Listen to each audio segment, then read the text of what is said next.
Thank you for joining me on this trip on the Canadian Pacific Railway from Toronto, Ontario to Vancouver, British Columbia, a trip I made in 1968. There was a time in this fair land when the railroad did not run. The Canadian Pacific Railway was the first to introduce the Canadian, a new luxury transcontinental train introduced during the 1950s, complete with a bubble car where you could sit up above the train and view the Rockies. I took my trip in 1968, but during the 1970s the CPR discontinued its passenger service, and passenger service were transferred to via rail in 1978.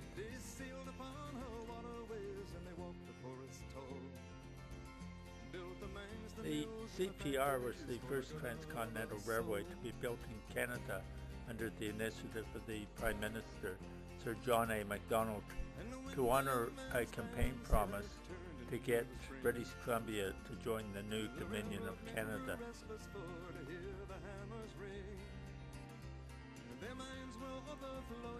Today, the Canadian Pacific is a massive corporation that runs Canadian Pacific Airways, Canadian Pacific Hotels, at one time Canadian Pacific Steamways, and who knows what else. Today, the Canadian Pacific Railway still runs CP Rail, handling a great amount of freight across Canada and through parts of the United States.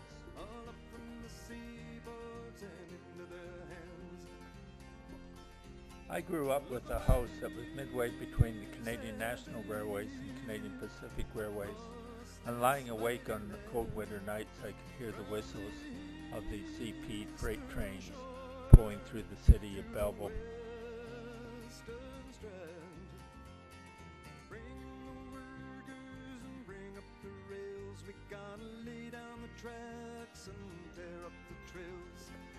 There's a great number of websites dedicated to railways, not only the history of railways, but current operations.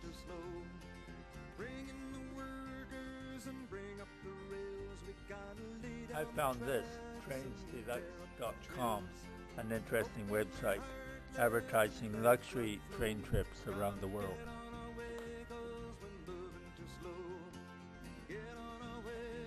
Here's the CPR route.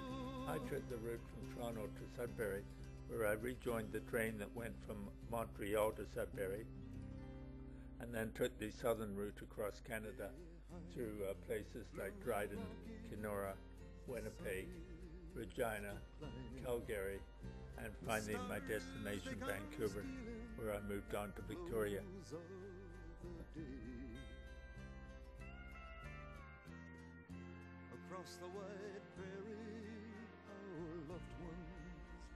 The Canadian Pacific Railway has long been famous for its advertisements, many produced during the early 1900s.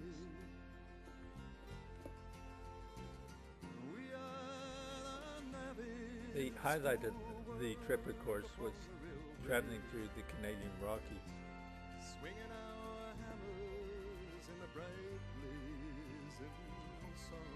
In 1885, the Canadian Pacific Railway was given a land grant of 25 million acres by the Canadian government, and they made a lot of money selling off this land to settlers, and then of course servicing the demand by the settlers.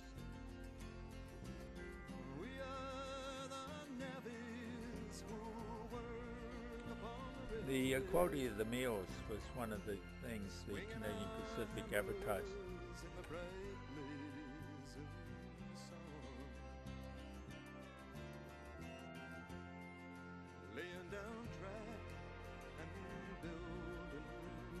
This was one of the early diesel electric engines.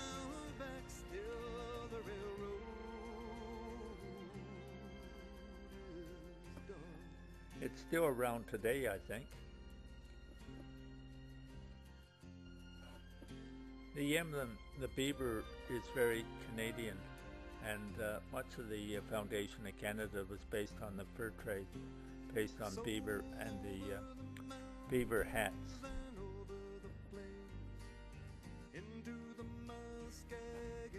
In 1955, the Canadian was introduced with its characteristic bubble top cars.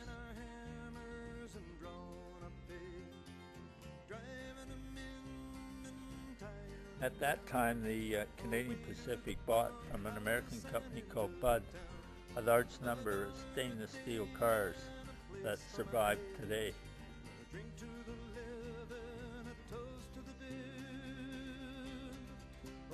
This fluted stainless steel design is still ultra-tech.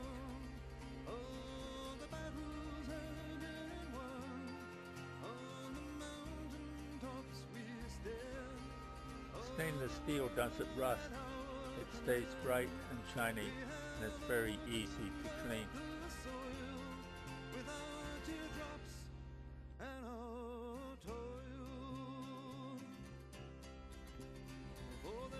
CP Rail still advertises its services, no longer for passengers, but for freight.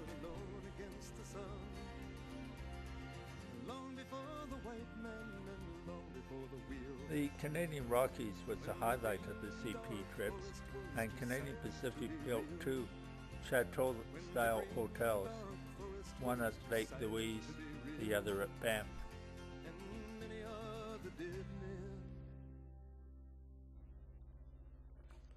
The company has always stayed profitable in spite of the enormous competition from Canadian National Railways. Here we have a stock for 10 shares.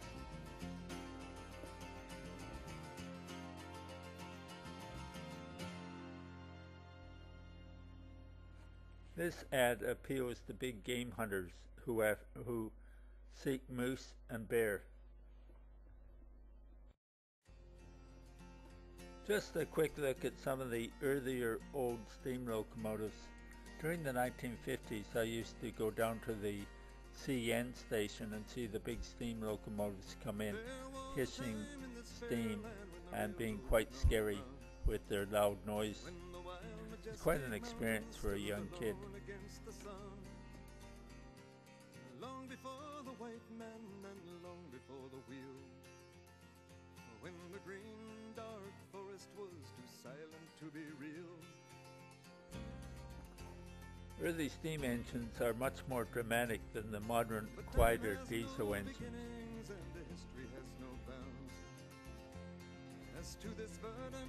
Such as pictured here. In spite of the engines, the romance of railway travel remains in this age.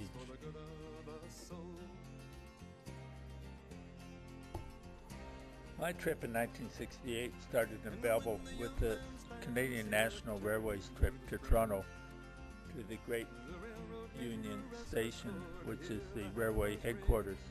And here I caught the Canadian Pacific Railway, the Canadian, now called Via Rail.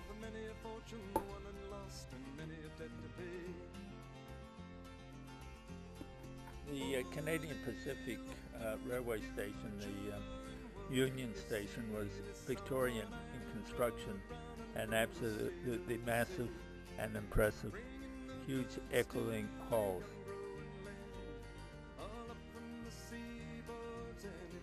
We're on our way north from Toronto to Sudbury, Ontario, up in northern Ontario. The route lies mainly through fairly rolling or flat farmland and later becomes small lakes and rugged Precambrian shield.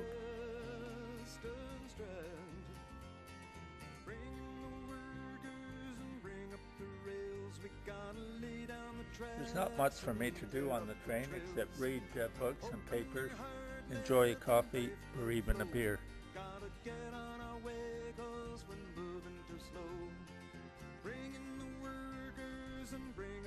After a day's trip, we pull into Sudbury with the Sudbury Water Tower in the background.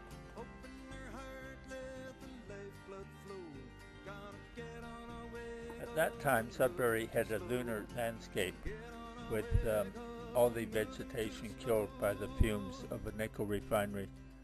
Sudbury nickel still remains, as shown by this large nickel monument, and International Nickel of Canada now has a huge smokestack that has allowed the vegetation to regenerate.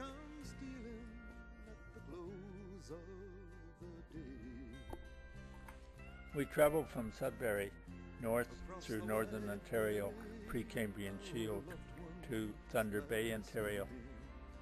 The landscape is of numerous small lakes and barren Precambrian rock and small fir trees.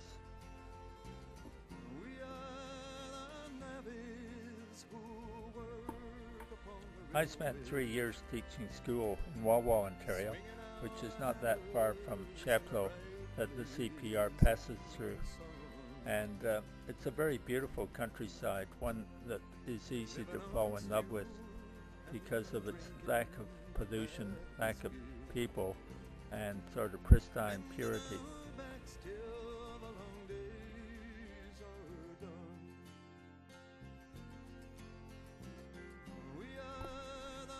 This is the Jackknife Bridge in Thunder Bay, named because it folds up and down like a jackknife.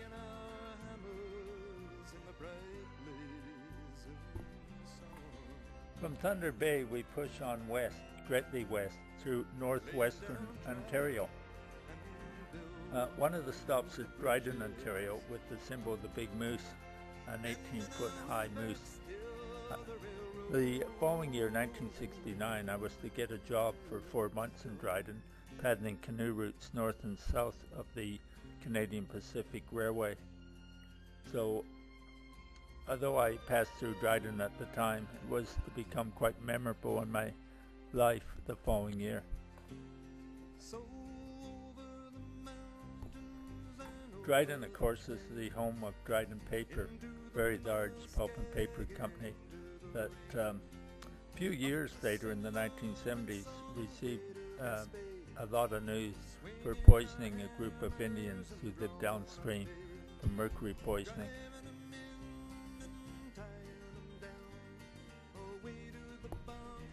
We reached Kenora, a beautiful little town situated on a mammoth lake called Lake of the Woods, very popular with American tourists.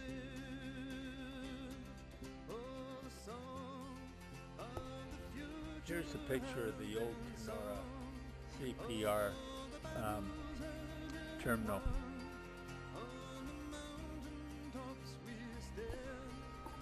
Kenora is famous for its muskie fishing, and these fish grow to an enormous size.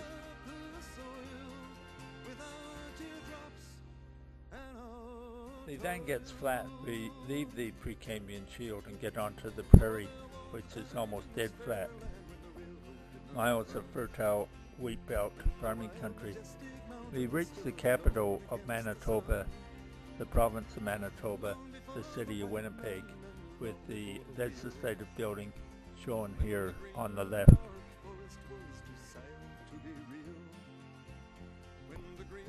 When I worked in Dryden, I spent a weekend or two in Winnipeg. I still remember the Golden Boy, little golden statue on the top of the legislative building.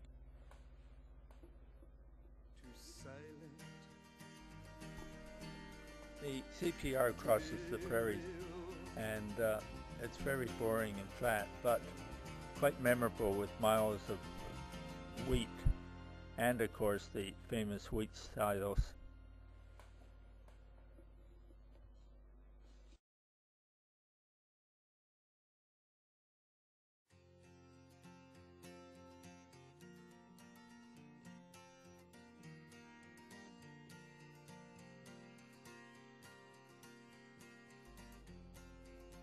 We arrived in Calgary. Calgary today is famous for the very high tower, and I recently had a meal up there in its restaurant.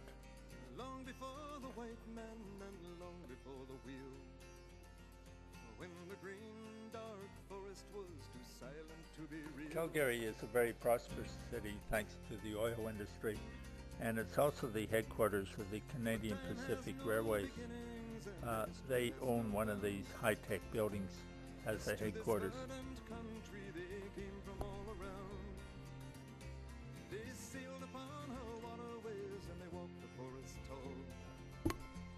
From Calgary, it's a fairly quick and short trip west to the Rocky Mountains, with the big stop being the city of Banff. And when the young man's fancy had turned into the spring, the railroad men grew restless for to hear the hammers ring. Banff is famous for its beautiful scenery and the Banff Hotel. I don't think it's owned by CP anymore, or perhaps it's owned by a subsidiary company of CP.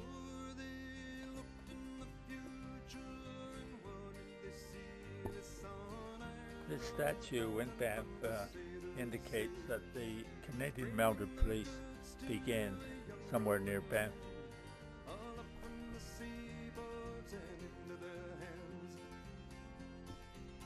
This World War II postcard celebrates the contribution of women during the Second World War and, of course, the Canadian Mounted Police in Banff.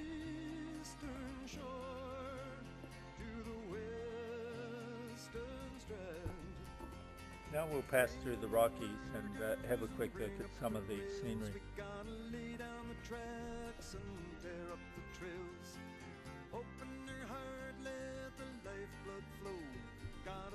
This is actually a railway car which is leased on occasion by CP Rail.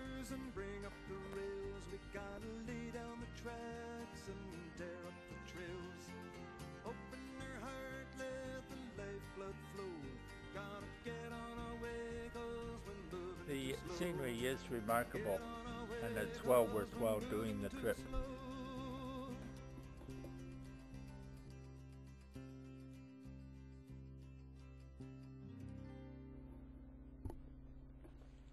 This is a beautiful winter scene. I've never actually done the trip in the winter, but I think I wouldn't mind doing it. The stars, they come stealing at the close of the day. This is a jigsaw puzzle advertising CP Rail and the famous scenery. Beyond the dark oceans in a place The highway to the right is highway number 1, the Trans-Canada Highway. I've done it a couple times by car, and I came back across Canada on a 250cc motorcycle. swinging our hammers in the bright blazing sun. Living on stew One of the famous railway bridges operated by CP. whiskey. Mending our backs till the long days are done. We are There are substantial tunnels going through parts of the Rockies. swinging our hammers in the bright blazing sun. The original rail link was completed in 1885. Down track and building the bridges. Craigellachie, if that's how you say it, was where the last spike was hammered in, joining the western part of the Canadian Pacific Railway with the eastern part of the Canadian Pacific Railway in 1885. It was actually completed 6 years ahead of schedule. So over the mountains and over the plains, into There's a small monument and a painting to commemorate this momentous occasion. swinging our hammers and drawing up The Nebula Stream was a reality, an iron ribbon across Canada from sea to sea, often following the footsteps of early explorers. Nearly 3,000 miles of steel rail pushed across vast prairies, crept lofty mountain passes, twisted through canyons, and bridged a thousand streams. Here on November 7, 1885, a plain iron spike welded east to west.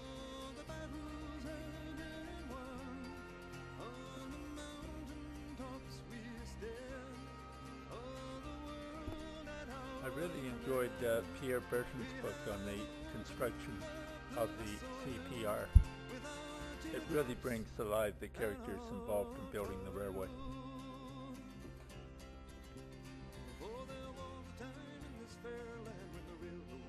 Onward towards Vancouver. We reached Vancouver Pacific Station in downtown Vancouver. End of trip.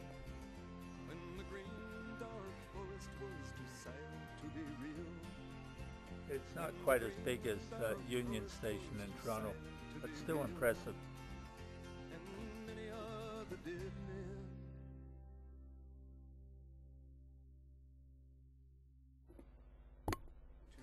We've crossed 1,000 bridges on our trip from east to west.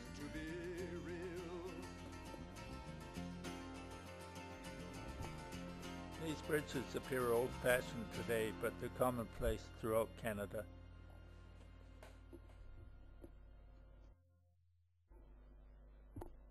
You can no longer do the Canadian trip, that is with Canadian Pacific Railways, but they do offer the Royal Canadian Pacific Luxury Train excursions through the Rockies. These are for fairly wealthy tourists and provide royal treatment.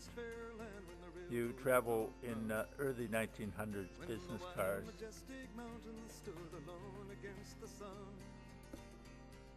Long before the white man and long before the wheel. When the green dark. If I could afford to do this trip, I think I would. It sounds like a lot of fun. But time has no beginnings and one of the trips actually uses one of their early steam locomotives. They came from all around. They sailed upon her waterways and they walked the forest tall. Built the mines, the mills, and the one trip, the Royal Canadian Rockies experience is 6 nights, or 5 nights, 6 days, 1,000 kilometers of mountain. Sounds like a great trip. The railroad men grew restless for to hear the hammers ring. Their minds were overflowing with the visions of their day. With many a fortune won and lost and many a debt to pay.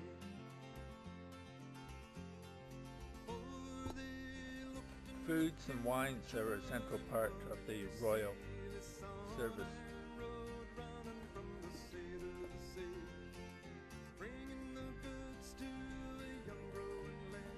I'm not sure how often these trips run. They seem to be special trips advertised for special occasions. However, they do have a good website.